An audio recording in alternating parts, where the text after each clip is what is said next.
Halo, apa kabar Anda semua? Senang sekali, saya Rusno Arif dan bersama Bung Rocky Gerung dari Rocky Gerung Official FNN. Ini kembali menjumpai Anda semua nih.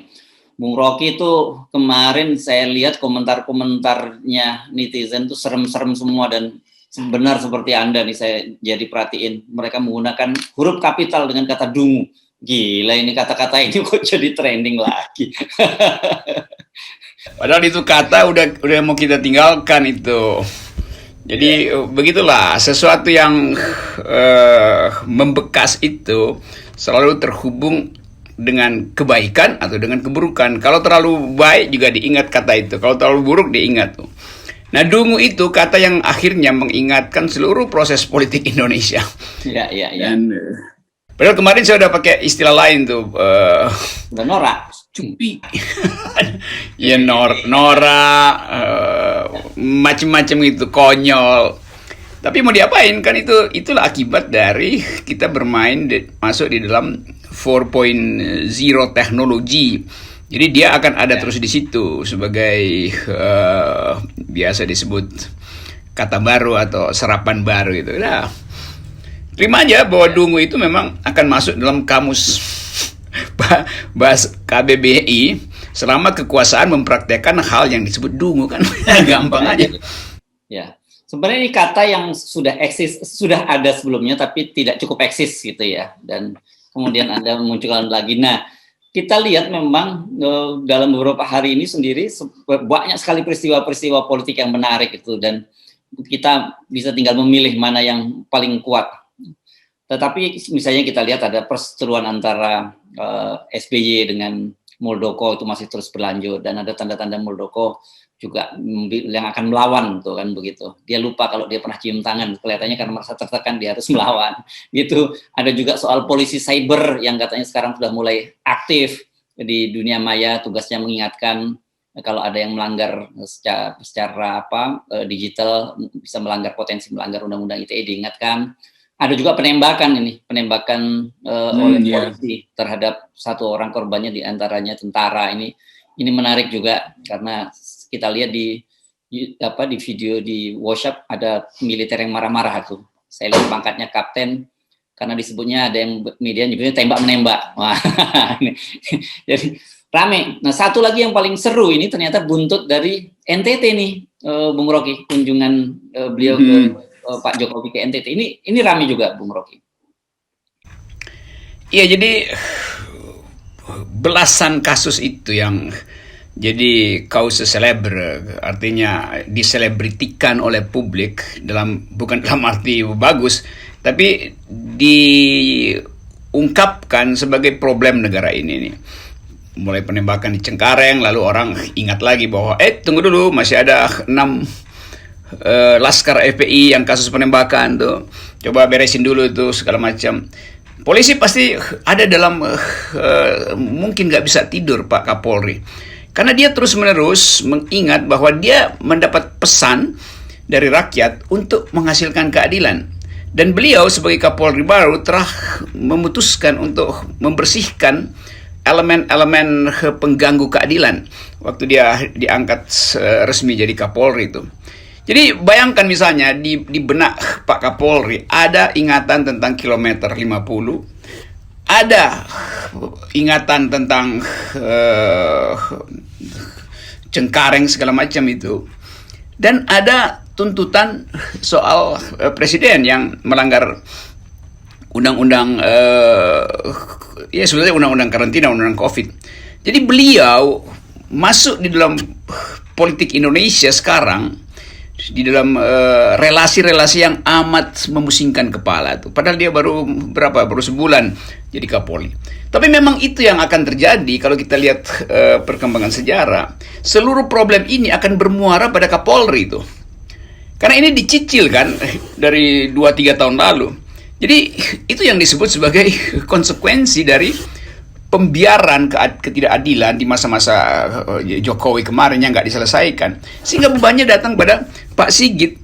Jadi saya bayangkan bahwa misalnya begitu presiden terbaca disebut melanggar prokes, 20 menit setelah presiden ada di tengah sawah, pasti Kapolri udah punya feeling ini bakal dimintain pertanggungjawaban gue nih. Bakal ada pelaporan. Pasti akan ada.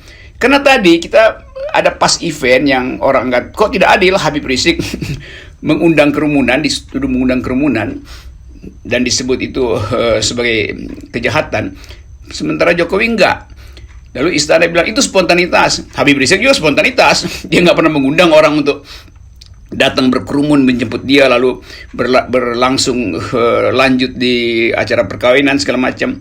Jadi saya membayangkan sekarang kerumitan dari Kapolri justru itu. Apalagi yang melakukan tekanan terakhir adalah Majelis Ulama Indonesia, yang sinyalnya itu adalah sinyal moral. Lain kalau yang ngelaporin misalnya orang yang merasa sakit hati pada Jokowi, enggak. Ini MUI itu adalah lembaga moral. Jadi dia mau lihat penegakan keadilan dari segi moral itu. Ini bahayanya bila kekuasaan terus-menerus menghindar. Jadi saya menganggap bahwa sangat mungkin dalam 2 minggu ini ada percepatan pemanasan politik yang disebabkan oleh kekuasaan yang arogan. Kan lain kalau misalnya presiden begitu dia punya feeling, sixth sense-nya itu, indera keenamnya bilang, waduh, saya sebetulnya melanggar prokes nih. Dari NTT dia langsung bicara tuh, bukan dia suruh orang lain untuk beritahu bahwa itu spontanitas. Ini menimbulkan kekisruhan sebetulnya. Kan nggak enak polisi memproses presiden. Dia mesti dipanggil atau paling nggak ada keributan sehingga kerja presiden terganggu. Demikian juga masyarakat sipil menganggap bahwa enggak dong, mesti adil dong. Mau dia dibebaskan kek, mau dianggap bahwa ini overmacht atau apa yang biasa disebut perbuatan melanggar hukum, melawan hukum tapi tidak bisa dipidana karena statusnya sebagai presiden yang bisa mengakibatkan negara nggak punya kepala negara selama proses hukum. Tetapi mesti ada sinyal bahwa kekuasaan itu tidak kebal hukum. Nah yang terjadi kemarin, Polri menolak pelaporan itu tuh. Itu kan sinyal yang saya bisa mengerti kerumitan itu. Kalau dia terima, itu berarti akan terus. Setiap hari headline adalah soal presiden akan dipanggil polisi itu. Jadi beban ini dialihkan pada Kapolri. Nggak fair juga sebetulnya. Karena mestinya istana punya semacam etika kepublikan untuk mengucapkan presiden memang salah. Karena itu kalau dia ucapkan salah, maka tentu polisi akan bilang, kan udah minta maaf tuh istana tuh di kalimat pertama. Ini istana justru cari-cari alasan. Enggak, itu karena spontanitas, karena massa tiba-tiba datang. Jadi istana membuat pusing Kapolri akhirnya tuh.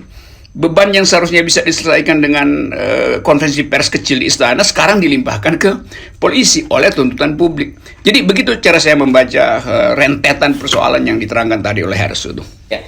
Dan sebenarnya kan sejak kemarin kita sudah menyarankan pada istana ya, Bung Rocky, bayar aja denda gitu ya. Bahkan dendanya cukup besar lah, gitu. Karena memang seperti itu kan aturan dalam protokol kesehatan ya. Sebenarnya denda tidak perlu sampai pidana kasusnya seperti Habib Rizik. Tetapi ketika langkah itu, dan saya kira kalau itu dilakukan akan sangat elokkan, orang menghargai. Tapi ketika itu tidak dilakukan, yang tidak malah ngeles seperti tadi ada sebut, itu orang kemudian lihat minta persamaan dong kalau gitu. Tuntutannya semakin tinggi gitu. Nah ini saya paham memang sangat berat, dan kita tahu sebenarnya kan bukan delik aduan sebenarnya Bung Rocky. Jadi tidak perlu orang melapor. Tanpa orang melapor pun polisinya harus bertindak karena bukan delik aduan. Nah itu yang saya sebut, akhirnya saya pakai lagi kata itu, dungu itu. Kan kalau pinter, harusnya istana itu punya sinyal bahwa kita ini bakal dibully nih, mending kita minta maaf duluan gitu. Lalu timbul wisdom bahwa oke, istana tahu diri itu. Jadi dia lakukan preempt sebelum dikeroyok oleh netizen. Itu yang nggak terjadi kan? Itu yang sering saya sebut sebagai, saya pakai bahasa Inggris, stupidity gitu. Itu yang sering dibongkar oleh FNN, yang kemudian disebut nudity gitu. Nuditas itu yang diperlihatkan sekarang kan? Kan istana memamerkan kedunguan, ketelanjangan kedunguannya tuh. Jadi sekali lagi ini karena kekacauan, istana tuh kayak benar-benar nggak punya kemampuan untuk mengolah public opinion. Ini soalnya tuh. Karena itu mesti kita katakan bahwa mencegah COVID itu gampang, pakai masker. Tapi mencegah stupid itu harus pakai otak. Itu yang nggak ada di istana kan. Jadi cegahlah COVID dengan pakai masker, cegahlah stupid dengan pakai otak. Tapi kalau saya ucapkan itu, nanti tiba-tiba buzzernya ngeroyok lagi tuh. Padahal itu yang terjadi. Dan kita ingin supaya hal-hal yang ini kan semacam tipiring aja, tindak pidana ringan yang didasarkan oleh kecerobohan, didasarkan oleh kedunguan, didasarkan oleh ketidakmampuan antisipasi. Ya bikin aja konferensi pers. Di belakang situ ada KSP ngomong, Mahfud mungkin yang ambil alih mic-nya, bilang oke, kami menyadari itu adalah kesalahan itu. Memang nanti ada konsekuensi ya, Habib Rizik kalau begitu harus dipercepat, jangan lagi ditahan terus. Lalu terjadi rekonsiliasi justru kan. Jadi momen untuk menimbulkan rasa bahagia pada publik, kesetaraan di depan hukum itu justru tidak terjadi. Nah, hal-hal semacam ini yang memungkinkan publik berspekulasi bahwa ada yang disembunyikan oleh istana. Kira-kira gitu, Harris sebenarnya. Sebenarnya ada ketidakpuasan yang sangat besar terhadap pemerintahan ini, karena kan kita juga kalau balik lagi ke rapat terbatas di kabinet ketika memberikan pengarahan pada waktu itu kan Pak Jokowi juga menyinggung-nyinggung tuh soal harus tidak pandang bulu, kemudian juga para pemimpin harus bisa menjadi teladan, kan gitu. Jadi orang kemudian tinggal recall saja gitu. Jadi sebenarnya kita tidak pernah menyerang Pak Jokowi, tapi kita cuma menggunakan ucapan Pak Jokowi saja gitu. Kalau dalam silat ini kayak meminjam tenaga lawan saja kan gitu. Ya itu yang disebut akhirnya berbalik, sehingga mungkin kalau ditanya pers akan bilang jangan, Pak Jokowi tidak boleh di penjara gitu, tidak boleh dipanggil polisi itu. Kenapa? Karena kalau dipanggil polisi lalu kita jadi negara demokratis dong. Kan nggak boleh kita jadi negara demokratis. Karena berlaku prinsip king can do no wrong itu. Raja nggak boleh salah itu. Jadi biarkanlah NKRI dalam status bukan negara kesatuan Republik Indonesia, negara kerajaan Republik Indonesia. Jadi satirnya jadi begitu nanti kan. Karena kekuasaan nggak bisa diadili. Jadi itu betul-betul sisa-sisa peradaban feodal. Nah kita mau lihat itu, bahwa presiden ngomong di depan publik tentang kesamaan di depan hukum, tapi dia sendiri melakukan pelanggaran hukum. Boleh nggak dia ditindak? Nggak boleh. Kenapa? Karena ini sistem kerajaan. King can do no wrong. Kan jadi begitu olok-oloknya jadi kan. Sebelum saya sebutkan itu sebagai stupidity before the law itu, kedunguan di depan hukum, bukan equality before the law. Nah ini sebetulnya yang kalau saya omong dengan FNN harus benar, terpaksa kita mesti terangkan itu di dalam kalimat-kalimat yang jelas maksudnya. Tapi saya hanya membaca kecemasan publik bahwa negara ini sedang menuju pada negara kerajaan itu, junto feudalisme.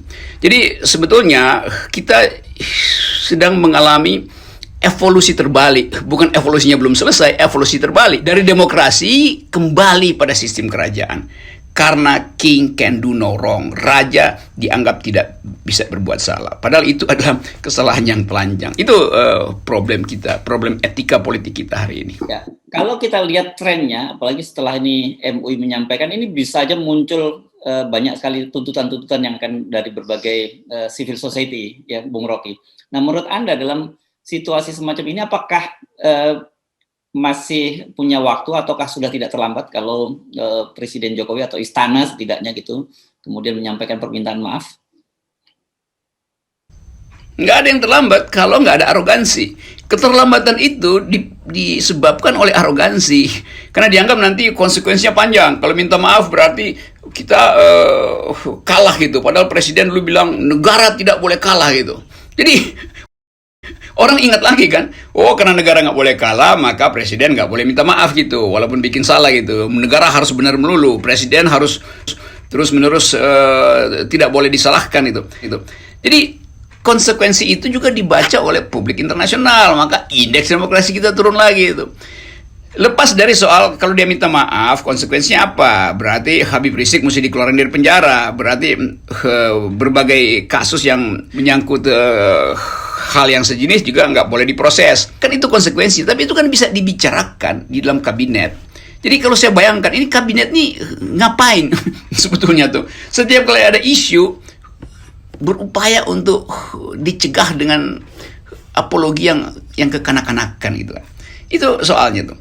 Tapi saya selalu menganggap bahwa diam-diam itu beberapa menteri mencibir sebetulnya apa yang dilakukan oleh presiden. Cuma dia nggak bisa ngomong kan. Coba dibuka keputusan pers. Tanya sama Sri Mulyani. Sri Mulyani setuju nggak kalau presiden juga dipanggil atau diminta keterangan tentang kasus itu? Saya kira dia setuju, tapi dia nggak mungkin ucapin. Tanya cuma Mahfud. Mahfud pasti juga setuju sebagai orang yang tahu tentang hukum. Tapi dia akan jadi bisu begitu ditatap oleh media massa. Begitu mulai konferensi pers, maka otak akademisnya itu berhenti itu. Otak politiknya yang maju. Jadi pragmatisme politik di istana itu menjijikkan sebetulnya. Saya pakai kata itu untuk pertama kali ya, menjijikkan, disgusting gitu. Ya, ya. Oke. Nah, ini kan mumpung Anda bicara tentang pentingnya tahanan-tahanan seperti Habib Rizik dibebaskan dan sebagainya. Saya kira ini menarik karena ada idenya kan kemarin misalnya Kapolri sudah mulai membuat pedoman soal undang-undang ITE yang kalau ada kasus-kasus seperti itu dimediasi gitu. Dan kita juga berkali-kali mengingatkan kalau memang serius, ini kan sebenarnya waktunya bagi presiden itu untuk menggalang solidaritas, menggalang kekuatan di seluruh bangsa karena situasi kita sedang emergensi, darurat gitu. Sri Mulyani yang Anda sebut-sebut tadi juga kemarin sudah mulai pasrah. Akan sangat bagus tuh kalau langkah-langkah itu diikuti dengan yang saya selalu sebutnya sebagai langkah-langkah stimulus demokrasi. Kan banyak teman-teman yang bisa dibebaskan tuh orang-orang yang selama ini disebut melanggar undang-undang ITE dan sebagainya. Ya itu sebetulnya kita mesti kasih stimulus supaya demokrasi kita bisa maju tuh dengan ya udahlah kita lupain lah yang soal kemarin akibat dari arogansi. Detik ketika Kapolri mengucapkan sebaiknya itu dimaafkan aja tuh. Itu artinya Kapolri mengerti tentang public ethics. Bahwa nggak semua problem harus dibawa ke Kapolri tuh. Kepolisian tuh. Maaf-maafkan bisa dilakukan oleh ketua RT. Maaf-maafkan bisa dilakukan di tengah jalan berdasarkan prinsip diskresi dari seorang anggota Polri itu. Ya udahlah, Anda kita nggak akan hukum, tapi udah anggap aja bahwa Anda belum tahu tentang etika publik. Kan selesai kan? Jadi bayangkan misalnya presiden menginginkan negeri ini berdamai, tapi dia sendiri menghalangi perdamaian itu dengan arogansinya itu. Itu yang saya sebut MUI akhirnya punya mata moral untuk menuntut keadilan versi moralitas, bukan versi memang melalui hukum, tapi poin MUI adalah lakukan kesetaraan moral di dalam penegakan keadilan. Pak Kapolri juga datang dengan wisdom, dengan kebijakan yang bagus sekali itu. Maafkan aja. Nah, itu yang mestinya ditangkap oleh istana. Tekanan moral dari MUI, dalil dari Kapolri, dan tuntutan masyarakat sipil melalui mem segala macam. Itu kan dengan mudah bisa dilakukan konferensi pers dari tangga istana dan mengatakan presiden telah memahami seluruh kekacauan yang terjadi di Maumere dan beliau menitip pesan bahwa mari kita berdamai. Oleh karena itu saya Menko Polhukam meminta maaf atas nama beliau. Ya udah, nggak usah presiden, nggak usah datang karena nanti wajahnya disorot pers juga akan dianalisis lagi apakah ini wajah jujur apa wajah bohong lagi tuh. Udahlah, itu bisa kita pahami sebetulnya. Tapi poin tadi betul, beri stimulus pada demokrasi dengan menghormati hukum, dan dengan penghormatan itu ada fasilitas untuk menyelesaikan masalah, tidak harus ke pengadilan itu. Kira-kira itu. Yes, Bung Rocky. Mudah-mudahan ini pesan kita ini sampai dan tidak terbentur pada tembok-tembok istana begitu. Iya, biarkan tembok istana itu menyimpan problem penguasa istana sendiri dan netizen menyimpan dalam tembok-tembok akal sehat. Itu satu waktu akan dibuka oleh para arkeologi sejarah. Bahwa Indonesia pernah mengusulkan stimulus demokrasi, tetapi terhambat oleh tembok kekuasaan. Gitu kira-kira tuh. Iya, baik. Terima kasih, Bung Rocky.